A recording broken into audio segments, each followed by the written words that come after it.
Anime is weird, and there's no denying it. I honestly can't think of any other type of media where giant barebacked humanoid monsters and parasitic talking aliens are commonplace and integral to some of the most well-respected anime in the industry. But that actually got me thinking, what are the weirdest animes out there? I took on the task of scouring the internet and asking questions on various forums such as Reddit, and in specific r/anime, r/anime suggests, and r/manga to handpick some of the weirdest animes that I could find. I even got a special guest on today's video, someone pretty decently known in the community, to give some insight into one of his weirdest animes he's ever found. Now, with that being said, let's get into the weirdest animes that I could find. Part 1, of course, Seko Boys. When you think of music groups, you may think of the widely popular BTS or Blackpink, which are both part of the K-pop industry. You may even think of popular idol shows and groups such as AKB48 or Idol Masters. But what if I told you there's a show about an idol group made of famous Greek and Roman figures, but they're busts, like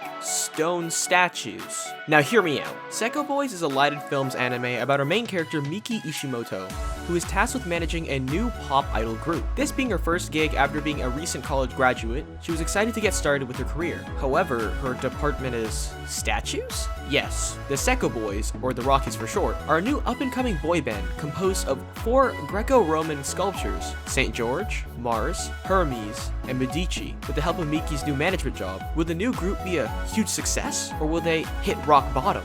Honestly, for a show with such an odd concept, there's actually not much to say about this show. The show is exactly what you would expect it to be. A lighthearted comedy show with familiar character personalities from your standard popular idol shows. The only real difference is, you know, the fact that the characters are still images of stone busts. So expect a lot of history, puns, and jokes. In terms of watchability, it is quite an easy watch in general. The episodes are relatively short, about 7 minutes each, and the characters are fun to watch. The only real major gripe I have is, like I mentioned before, our main boy band is composed of still images of stone busts. Like, they're barely even animated. And if you're wondering, by the way, the director Seiki Takuno was actually one of the people who worked on Gintama and Naruto Shippuden, and was the main director of Yamada-kun and the Seven Witches, which honestly surprised me a little bit. Puni Poemi. Puni Poemi is a JC Stab anime about a young, aspiring voice actress looking to find a long-term career within the entertainment industry, going through her struggles of mastering her craft of voice acting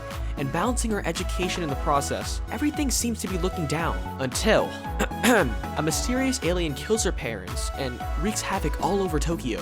With the help of a talking fish, in which she slaughters, she transforms into a magical girl to save the day. Yes, I am actually not joking at all. This 2-episode OVA can only be described as a fever dream, something you can only think of after souping up with copious amounts of illegal vegetables and candies, if you know what I mean. From a character that shoots a mini version of himself from his afro, to aliens with testy powers, and yes, it is exactly what you think it is. This show has everything you need to safely categorize it as astronomically weird. And I haven't even talked about the 2nd episode yet, which is not exactly YouTube safe. Personally speaking, the OVA itself is incredibly hard to watch, mainly because practically nothing makes any sort of sense in the show, but also, our main character speaks like she is perpetually in a Rap God music video. Quite frankly, I have no idea how Shinichi Watanabe and Matt Greenfield conceptualized this anime.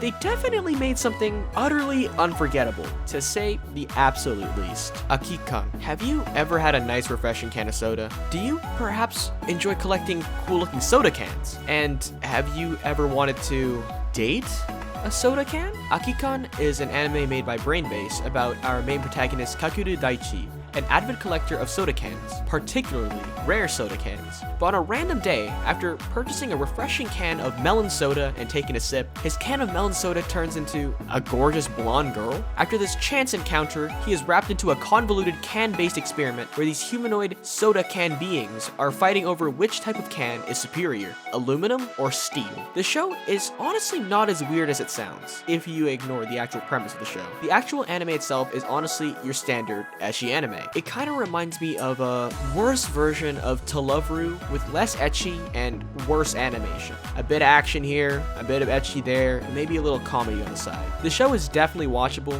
but still quite weird in terms of premise. And yes, I did watch all 12 episodes of the show. Onaragoro. In life, we all go through multiple mishaps and complicated issues that are hard to solve by ourselves. Some of us may go to several different places to help out with their personal problems, like friends and families, for example. But what if I told you all all your problems can be solved by a sentient and wise fart. Onaragoro is a short anime series with about 13 episodes with a 3-minute runtime per, about Goro, the most admirable of farts, as he solves problems that only a fart could solve.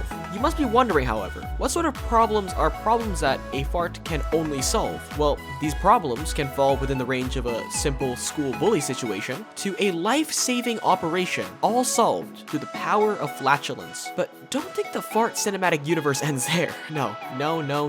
Not only do we follow our main protagonist, Goro-san, but we are also introduced to several characters with deep and riveting backstories, such as Onara Makoto and Onara Takahashi. You rarely see this type of character building in your new age mainstream anime, let alone a lesser known comedy series. And by the way, yes, the two characters I have mentioned are both farts as well, if you couldn't guess with their names. Surprisingly enough, Onaragoro is a short story series that is personally quite enjoyable for me. Not in the regular sense where I'm blown away by animation or enthralled by the riveting and deep story, but I was simply mesmerized and quite honestly just stunlocked by the sheer fact that someone actually conceptualized such an absurd concept for an anime. Mr. Takahashi Taniguchi, you honestly have outdone yourself, my friend.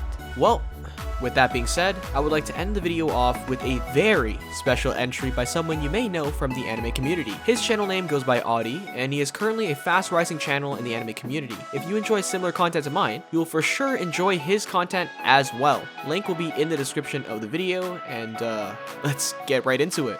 The weirdest anime I've ever seen is probably Devilman Crybaby. It was actually like my second anime that I ever watched because PewDiePie recommended in one of his videos. I was in middle school at the time, and trust me when I say that I should not have been watching that anime. I mean, there's monsters that come out of this girl's tits, people are getting eaten left and right, and the main character literally jacks off in front of his whole class. The anime was directed by Masaki Yuasa, and it's an adaptation of a 1972 manga that's inspired tons of series that came after it. But being Masaki Yuasa, it's both amazing and also really weird. He's known for his distinctive art style where characters look like they were drawn by a child and movements are so exaggerated that it doesn't even try to pretend like it's real life. I mean, just look at this guy. Running. That shit is straight out of Looney Tunes. But when you look past all the sex, gore, and strange art styles, I think that there's a profound beauty in this anime that both traumatized my 14-year-old self, but also gave me a unique outlook on how we fundamentally are as humans. I don't want to spoil the series too much, but it shows the malice that humanity is capable of, despite the fact that the world is literally being invaded by devils. Oh yeah, and also the soundtrack slaps. Now, with that being said, thanks for watching the video, and special thanks to Audi for helping me out with this new video of mine. A new part will be out sometime in the future, seeing how I still got some material left. And comment down your thoughts on some of the weird animes you saw today. I hope you learned something new, and I'll see you later.